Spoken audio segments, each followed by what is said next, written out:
Terima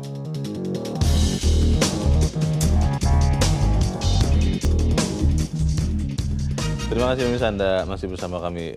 Bang Saur, saya terus terang baru sadar ini bahwa kemudian Undang-Undang KPK yang baru yang katanya sudah disahkan oleh DPR ternyata belum diundangkan karena ada saya tidak tahu kesalahan tidak sengaja atau memang disengaja. Tapi intinya begini Bang, kalau kemudian kesalahan ketik itu misalnya, saya nggak tahu kesalahan atau pokoknya perbedaan lah, itu kemudian tidak diperbaiki juga, berarti siapa yang memperbaiki?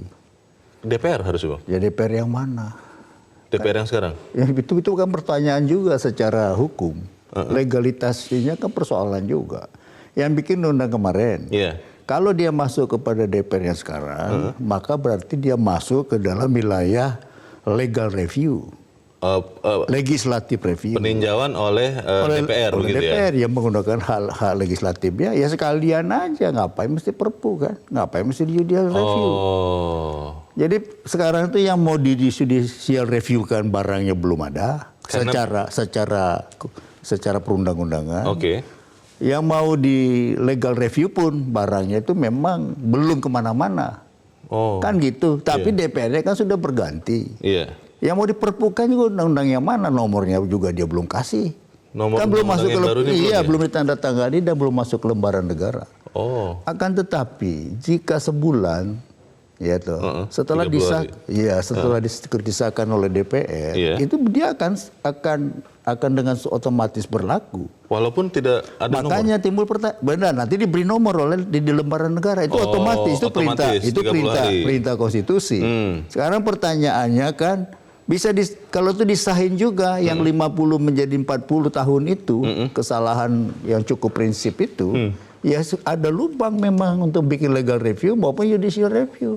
Karena tadi banyak alasan di dalam. Jadi bertambahlah alasan. Undang-undang itu. Iya. Dan kalau molor begini kan orang sekarang mempersoalkan apa masih ada syarat yang namanya kegentingan. Apa masih ada syarat memaksa. Dan apa pula dasar untuk mereviewnya, barangnya juga masih tidak jelas. Bukan berarti yang kemarin mengajukan gugatan ini kalau kita lihat gambarnya Bang, itu menggugat apa? Ya mereka menggugat, tetapi MK kan bilang, tolong disempurnakan, karena ini prematur. Karena yang mau diuji materinya ya, belum ada nomornya, belum ada produknya. Bayangkan sekarang mahkamah menimbangnya bagaimana? Mengambil putusan atas undang-undang titik-titik gitu. Nggak ada nomor. Tapi kan yang kita maksudkan ini kan sama-sama sudah tahu Bang. Sudah tahu, tapi hukum tidak boleh begitu toh. Memang boleh bikin di situ putusan, amar putusan Mahkamah Konstitusi terhadap undang-undang titik-titik, nomor titik-titik, tahun titik-titik. Tidak ada angka, tidak ada keterangan yang jelas begitu. Itu apa? Jadi ini sebenarnya problem ini menjadi selesai dari sisi pertarungan politik. Selesai. Dari segi pertarungan wacana kepublikan pun selesai. Barang itu belum beres. Katakanlah kita bicara ini 30 hari setelah disahkan kemarin Bang. Yang tadi Bang Saur katakan kan sudah otomatis berlaku ya. Karena sudah akan muncul 30 hari setelah disahkan. Nah itu berarti sudah bisa diuji materi dan juga sudah bisa dijadikan dasar untuk dibuat perpunya. Sekarang pertanyaannya apakah Presiden mau? Yang menandatangani itu mestinya tidak mau karena ada cacat, karena itu cacat hukum. Sekarang kalau perintah konstitusinya dilaksanakan bahwa otomatis dia beri, berarti Presiden melaksanakan negara melaksanakan perintah konstitusi, yaitu 30 hari masuk ke lembaran negara dia punya nomor. Maka menjadi sah bahwa di legal review ya bagus, judicial review ya boleh. Kalau di perpu? Untuk apa lagi? Barang sudah sedemikian melewati masa genting. Yang memaksa apa? Barangnya memang kemarin belum jadi. Jadi nggak ada juga dasar untuk memperpukannya karena masa genting yang digentingin apa? Barangnya aja kagak jadi. Undang-undang yang dipersoalkan membuat kegentingan itu belum jadi undang-undang. Ini ya itu kan, jadi kausa primanya, penyebab utama itu tidak ada. Itu tidak ada. Kalau tiba-tiba kita ngomong mengenai konsekuensi. Antecedennya nggak ada. Kalau begitu seandainya kemudian masih ada yang mendorong untuk pemerintah atau presiden membentuk perpu. Udahlah, sekarang mari kita lihat. Undang-undang yang disampaikan itu, rancangan undang-undang yang sudah disahkan oleh DPR kemarin, itu ternyata mengandung cacat. Yaitu dalam hal umur termuda untuk menjadi pimpinan KPK. Maka presiden sekarang mengembalikan itu. Kan begitu yang kita baca dari Mensesnek, dia kembalikan. Memang harus dikembalikan. Untuk diperbaiki. Iya, kalau enggak dia menandatangani undang-undang yang cacat. Persoalan buat presiden. Balikin dulu. Nah, sekarang pertanyaan kita kan, yang bikin itu undang-undang itu kan DPR kemarin yang bikin yang cacat ini. Yang sudah selesai. Iya. Bolehkah undang-undang sekarang DPR yang sekarang memperbaiki? Boleh. Yaitu dia menggunakan legal review. Itulah hak dia. Sekalian aja mana yang kagak bagus menurut publik ditimbang ulang, didialogkan, buka dialog sebesar-besarnya, seluas-luasnya, sehingga tidak perlu lagi judicial review, apalagi perpu. Oke. Kita nanti akan dengarkan bagaimana pendapat masyarakat, tapi kita harus jeda dahulu. Tetap bersama kami. Editorial Media Indonesia segera kembali.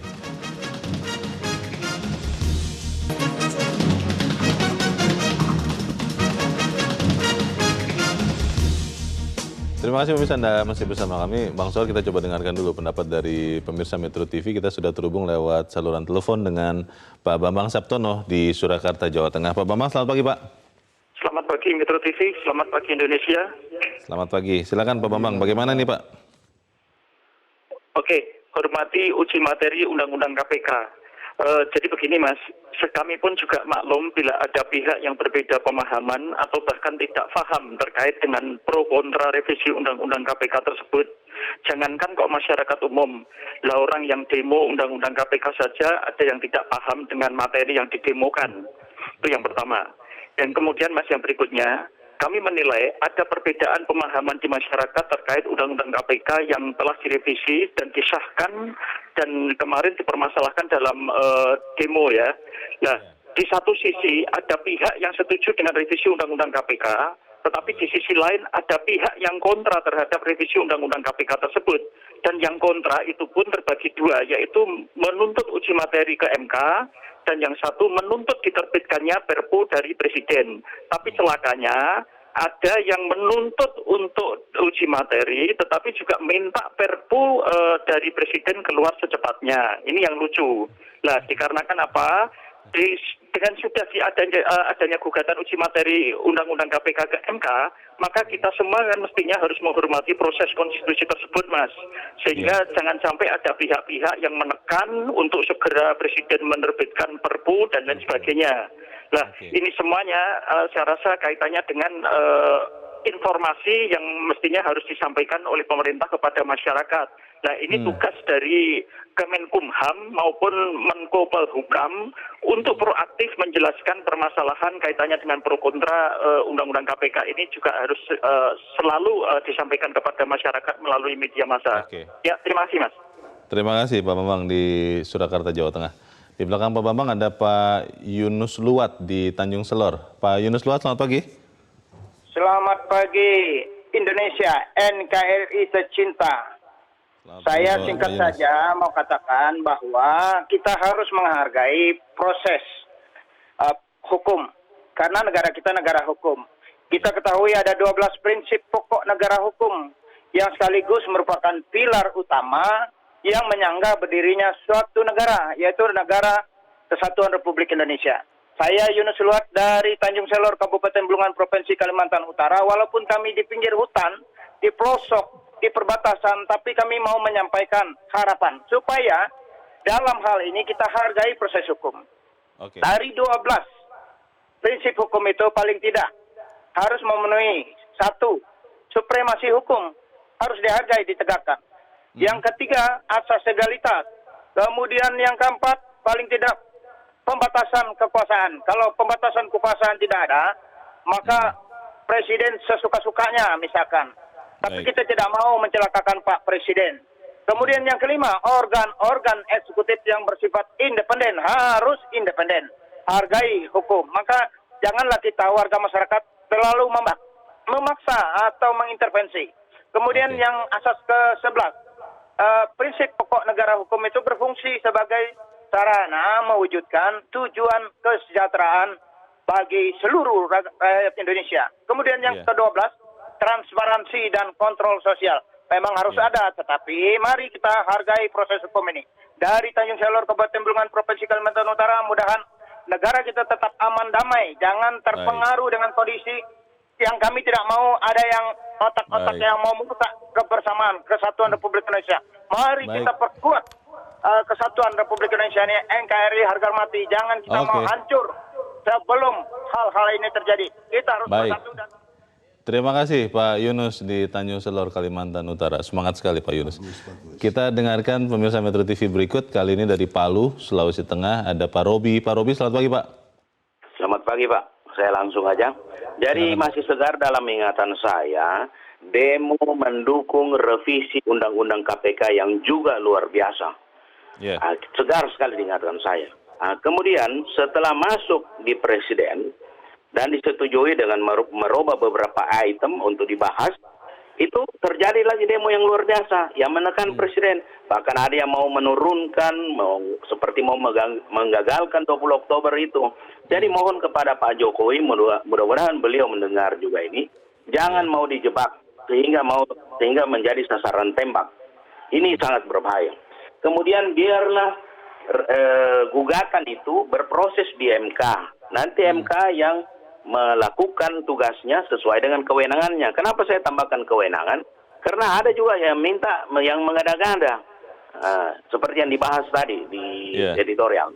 Kemudian yang terakhir, adapun pasal yang tertulis tentang usia dari pimpinan KPK itu ada kesalahan dari DPR yang lalu. Biarlah nanti DPR 2019 dan sampai 2024 yang membahasnya. Kemudian dengan melibatkan segala lapisan masyarakat, akademik, mahasiswa, rakyat jelata, biar dibuka, dilibatkan. Biarlah awal sidang itu membahas itu dari DPR yang baru tentang Undang-Undang KPK itu. Jadi Pak Robi, kelihatannya ini lebih baik kalau menurut Anda, kalau saya simpulkan, legal review ya Pak ya, bukan judicial review, bukan perpu, begitu ya Pak Robi ya? Betul, betul. Biarlah DPR yang melakukannya, legal review. Karena supaya mereka bertanggung jawab, jangan seperti yang kemarin serba buru-buru kayak sinetron, itu kejar tayang, kejar setoran. Dan saya lihat ini ada tanda-tanda mau ditolak oleh MK. Karena disuruh perbaiki gugatannya, ini kan lemah. Jadi kalau begini, memang tanda-tanda DPR yang periode baru ini, 2019 sampai 2024, tugas pertamanya ini membahas revisi Undang-Undang KPK. Ini ada tanda-tanda mau ditolak ini. Baik, terima kasih Pak Robi di Palu, Sulawesi Tengah. Selamat pagi Pak.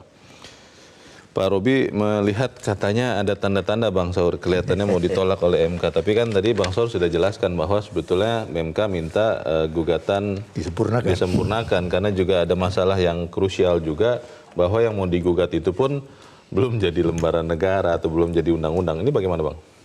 Ya, tadi Pak Robi dia memilih legal review ya, atau legislative review. Oleh DPR yang baru ya? Ya, dalam keadaan yang sudah tenang, ya sebaiknya seperti itu.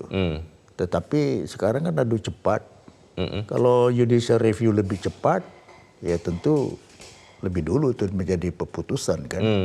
Nah, sekarang pertanyaannya, apakah mau dibiarkan itu, kesalahan itu? Kesalahan ya mengenai 40 sama usia, 50 itu. Usia itu ya? Ya itu kan cacat itu. Ya apa mau dibiarkan? Masuk dulu dia ke lembaran negara. Baru kemudian terjadi judicial review. Kan begitu. Ini kan ya perintah konstitusi 30 hari otomatis karena sudah disahkan oleh DPR. Walaupun salah ya? Ya apa boleh buat. Begitu konstitusi itu makanya nanti ada jalan. Kan ada jalan untuk mereviewnya.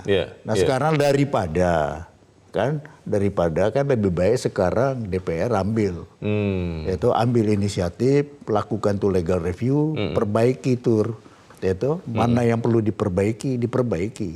Kalau memang ada cacatnya. Kalau prosesnya sendiri seperti apa Bang Saur? Mungkin bisa dicerahkan, apakah memang kalau legal review, judicial review dan perpu itu harus tunggu salah satu atau bisa berbarengan? Kalau berbarengan itu kan sebuah peristiwa kebetulan ya. Oh. Kan itu kan kebetulan. Tapi kan ada yang terbuka. Oke. Yang terbuka itu ketika orang membawanya ke judicial review. Yeah. Itu kan terbuka. Yeah. Publik menjadi tahu. Begitu dia menjadi arena legislatif, itu juga kan terbuka. Iya. Yang tidak terbuka itu kan kapan presiden mau bikin perpu kan? Karena itu Kewenangannya dia. Sepenuhnya, Walaupun ya. sekarang kan orang mempersoalkan mana keadaan yang kegenting. kegentingan yang memaksa itu. Ya dua hal, genting satu, memaksa satu. Genting nggak memaksa, kenapa perlu? Tidak bisa juga. Iya kan itu semua menjadi kontroversi. Itulah kelemahan dari Perpu ini. Bahwa dia melahirkan pro dan kontra dengan argumentasi yang sama-sama kuat. Iya. Tapi kalau dia masuk ke judicial review atau hukum acaranya ya clear. Kalau dia masuk ke dalam Legal review. juga clear, memang kewenangan DPR untuk membuat undang-undang. Kan begitu. Tapi bahwa produksi atau produk dari DPR yang kemarin memang cacat, iya. Kalau ada yang mendesak bahwa Perpu ini bisa mengembalikan kepercayaan rakyat katanya Bang, itu bagaimana Bang? Ya dengan dasar apa? Kan pertanyaannya kan itu. Apa dasarnya? Apa rakyat memang sudah kehilangan kepercayaan? Iya, gitu? baru aja dipilih, dilantik pun belum. Masa dia mau mengabaikan 2002 hasil pemilu, hasil pilpres? Dan yang nggak bicara ada, itu kan argumentasi yang berwatak politis. Tapi dasar hukumnya, dasar konstitusinya apa? Dan kita adalah negara hukum. Ya, dan negara yang mau berbudaya konstitusi. Bukan negara kan ada politik. dua hal yang saya kira penting kita lihat. Yeah. Pertama adalah berdemokrasi, kedua adalah berkonstitusi. Iya kan, ini yang berujung nanti pada supremasi hukum. Iya kan, ini dua perkara. Iya kan, ketika kita berdemokrasi tapi konstitusi kita itu mengatakan yang tidak melindungi demokrasi, itu kan persoalan. Dan kita punya dua-duanya. Konstitusi yang berkali-kali di di amandemen itu banyak sekali mengandung hal-hal yang detil, ya, termasuk misalnya hak azazi. Iya kan. Jadi baiklah kita menghormati semua prinsip-prinsip hukum, prinsip-prinsip berdemokrasi, dan prinsip-prinsip berkonstitusi. Lah kalau undang-undang yang cacat ini mau diteken sama presiden, ya keterlaluan kan. Gak mungkin, presiden sudah kembaliin, sudah resmi kok dia balikin. Jadi tetap kita harus menegakkan hukum dengan cara-cara menggunakan hukum yang benar begitu ya. Bukan juga dengan cara-cara yang menabrak hukum begitu Bang, kurang lebih. Iya, mari kita hormati itu semua. Baik, semoga ini juga dilakukan oleh wakil-wakil kita yang termasuk juga yang katanya pakar hukum yang juga menyerukan beberapa hal untuk presiden itu, Bang Saur. Semoga itu terjadi, Bang Saur. Terima kasih sudah di sini, Bang. Selamat pagi. Selamat pagi. Pemirsa, tertibnya sistem ketatanegaraan menjadi elemen penting dari kehidupan berbangsa dan bernegara kita. Presiden harusnya menyadari bahwa ruang dialog dapat dibuka tanpa harus mengumbar janji. Seorang negarawan sejati harusnya sudah usai dengan urusan pencitraan ataupun keinginan untuk menyenangkan hati, baik lawan maupun kawan. Saya Lona Samosir, terima kasih Anda sudah menyaksikan. Selamat pagi.